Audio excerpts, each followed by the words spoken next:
こんにちは、ゼキザップです。今回の動画は前回の続きになっているんですけど、11月9日朝3時30分に群馬県を出発して気温マイナス3度の狩坂峠を抜けて、現在ゆるキャンの聖地である山梨県であります東華峡公園までやってきました。でここからね、富士山を見ることができるんで、上まで登ったら富士山とハンター株写真撮りたいと思います。そして今周りにある木は葉っぱが落ちてしまってるんですけど、これは桜の木なので春になるとこんな感じですごい綺麗な景色を見ることができます。なので聖地巡礼するんだったら春がおすすめとなっております。ちゃんと富士山見えますね。今行ったら綺麗に映るんだろうけど、まあタイミングに恵まれなかったってことで、また来年。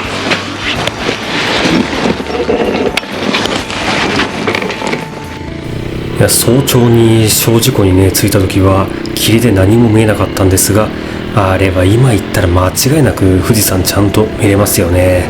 完全に今回のツーリング、訪れるタイミングをミスったなという感じになっております。でこんなところにも林道があるんだ。ちょっと寄り道してみたいけど、今はね集合時間に間に合うかどうかっていう微妙なラインなので、寄り道せずにまっすぐと向かいます。紅葉が見事ですね。そしてこの綺麗な青空、富士山は綺麗に見れませんでしたが、紅葉自体はね非常に綺麗な姿を見れてるんで、今回のツーリング良しとしましょうか。さあ、それでは国道20号に合流しまして、今走っているのはアニメスーパーカブの聖地ですね。今となっては何回も見ている景色で見慣れてはいるんですけど、初めて来た時からアニメで何度も見ていたせいか初めての感じがしなかったですね。でこの先にある交差点はアニメで何回も登場してるんで、あーって言ったことがない人でも思うかもしれませんね。やっぱいいな。いやー、なかなかありえない車がありましたね。しかもあれ抜いてった後めちゃくちゃ遅かったんで、単純に抜きたかっただけみたいですね。たまにああいうのいるんですよね。こういった原付2種に乗ってるからっていう縛りではないんですけど、普通にね二輪は絶対に抜かすっていう気持ちの人が少数だけどいるのは事実です。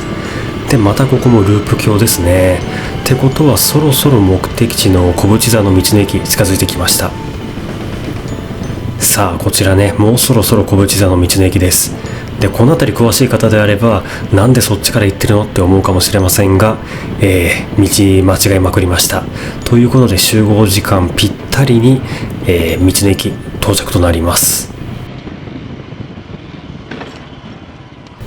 まだ会社のメンバーがいなかったんで、ミノムまんじゅうでも食べながら時間を潰しますと思ったんですけど、この後結果的には1時間待ちました。いろいろあって予定時間よりだいぶ戻りました。俺が予定通り着いたのに何時に着いたの？10時半。申し訳ねえことしたな。富士山経由した俺より遅いっていうのはどこ経由したんですか？富士山。さあそれでは八ヶ岳高原道路から富士見高原目指して走っていきます。いやそれにしてもまさか1時間待つことになるとは思ってもいなかったんで、こんなに待つんだったらもっとね身延とかでゆっくりしてゆるキャンの聖地巡礼を充実させればよかったかなと思っております。結果論なんでねどうにもなりませんが、こっからは、みんなと一緒に昼ご飯食べて、でビーナスラインの方にね、走っていくっていう、ツーリングらしいことをやっていきます。ここら辺はすごいな。なんか秋の紅葉ツーリングやってるっていう感じがすごいしますね。でちなみに今回のルート、前を走る対人任せになっているんで、自分はどこを走ってるか分かんなかったんですけど、とりあえず富士見高原っていうところを走ってることだけは分かりました。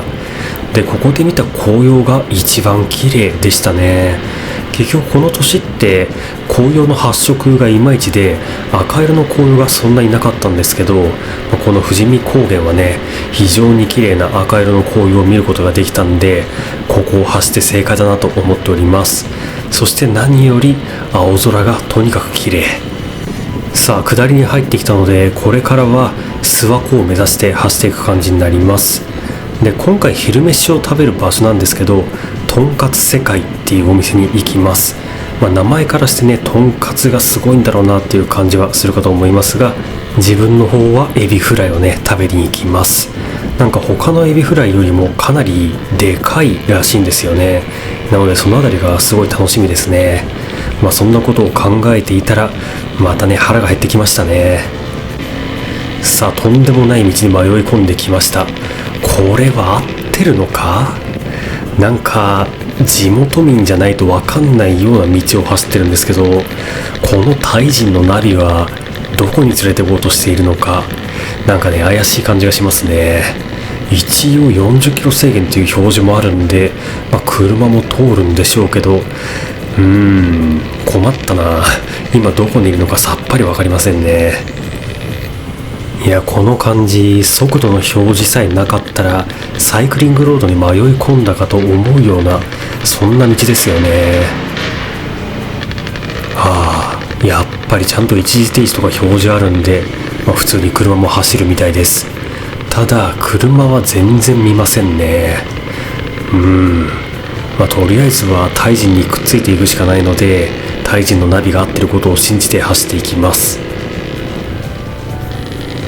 出てきたと思ったら知ってる道ですね。ってことはもうそろそろお店到着になります。さあ、こちらのガソリンスタンドの隣がとんかつ世界となってます。とんかつ世界のエビフライ、これは美味しかったですね。今までエビフライを結構食べてはきたんですけど、でかいエビフライイコール長いっていうイメージだったんですけど、とんかつ世界のエビフライはとにかく太かったですね。あんなに太いエビフライは初めて食べました。ですごい気に入ったんで、ここはまたね行きたいと思います。で、これから目指しますはビーナスライン霧ヶ峰ですね。そちらに行くんですけど、そこまでのルートも初めて走る道となっております。ビーナスラインの道ってこんなにデコボコで細かったのかっていう感じで、とんでもないとこ走ってるなって感じになっております。で、今回のツーリング自分だけ原付2種なので、なおさらこの上りがしんどいですね。この辺りの標高が今紅葉見頃みたいですね。すごいな。光が黄色い。このね11月上旬って結構ビーナスラインのツーリングはなかなかね下調べしておかないと危ないんですよね。下手したら雪が降った後かもしれないので、11月にビーナスラインツーリングやろうと考えている方は最新の情報をねちゃんと入手してからツーリングするようにしてください。だいぶ標高が上がったんで紅葉は終わってますね。そして目の前に広がる風景、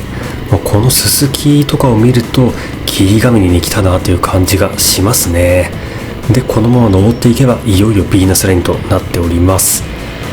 こういう風にね秋にビーナスラインに行くっていうのが毎年定番でやってはいるんですけど、なんかねそういう風に繰り返したくなるような、特別な風景ですよね。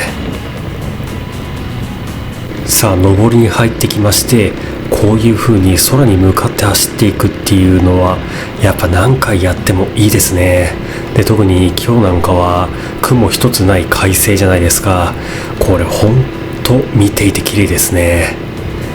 右側に一瞬富士山見えましたね。やっぱ今日の富士山早朝見れなかったこと以外は100点って感じがしますね。普段群馬県にいると富士山を見れる機会ってそんなにないんで、やっぱね見れると嬉しくなりますよね。で、ここまで来るとほんと空の割合が多いんで、これも非日常感があっていいですね。じゃあ一応記念写真をね撮っておきます。はい、それでは最後まで動画を見ていただきありがとうございました。今回はハンターカブでの秋のロングツーリングということで、山梨県から長野県までの区間をお届けいたしました。いつもだったら500キロツーリングであれば5分割ぐらいはするんですけど、今回はね過去動画ということで4分割にまとめていきたいと思います。なので次回でラストとなります。で、ラストの方はこのビーナスラインと、あとは帰りに、この寒い中なんですけど牛乳戦火モーモーに寄ったりとかで、今回ね自分だけが原付なので、帰りは皆さん高速を使って帰る中、一人だけ下道でね真っ暗の中帰っていくっていう寂しいところをねまとめて最後の動画にしたいと思います。それではまた次の動画でお会いしましょう。バイバイ。